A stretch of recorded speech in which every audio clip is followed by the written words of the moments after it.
Yusek, ano po ang reaksyon ng Malacanang sa naging pahayag ni Senator Amy Marcos na ang administrasyon ay tulog at lasing sa kapangyarihan at tila nawawala na po yung focus ng administration sa mga mahahalagang issue?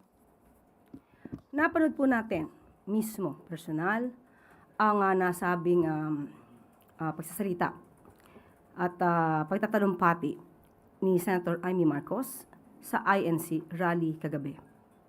At ito po ang komento ng PCO bilang kumakalaban at lumalaban sa fake news. Namutawi kay Senator Amy Marcos ang mga salitang magpapaigting ng galit sa gobyerno. Ang paninira sa Pangulo at sa gobyernong ito. Nakakaawa ang mga obstructionist na tulad ng isang senadora. Nagre-rely, gumagamit ng fake news para makapanira lamang at para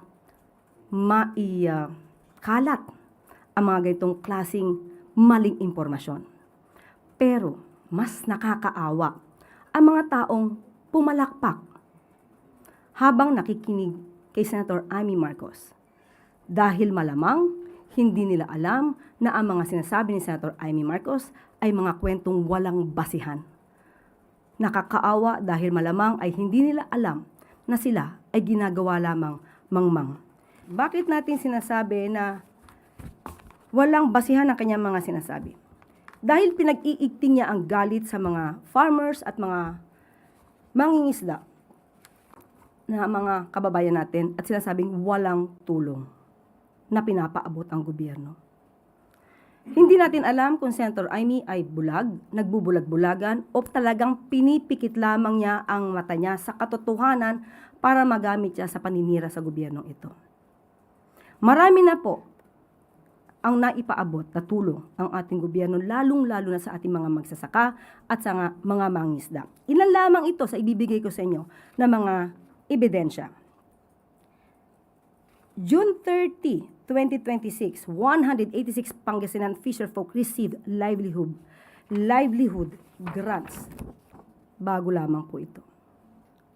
So nakakataka kung bakit hindi po yata updated si Senator Amy Marcos sa mga pangyayari, sa mga programa ng gobyerno.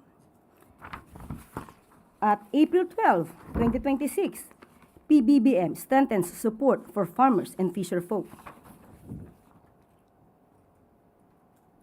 So ano po ang kanyang basihan sa pagsasabing hindi tumutulong ang gobyerno sa mga magsasaka at sa mga mangingisda natin? At ito pa po, June 12, 2026, PBBM Food Assistance Program reaches 703 Camiguin farmers, fisherfolk. So hindi po ba mas nakakaawa ang mga taong nakikinig sa kanya? Dahil kung hindi magkakaroon ng pagsusuri ang mga nakikinig ay talagang mananatili silang mangmang sa katotohanan.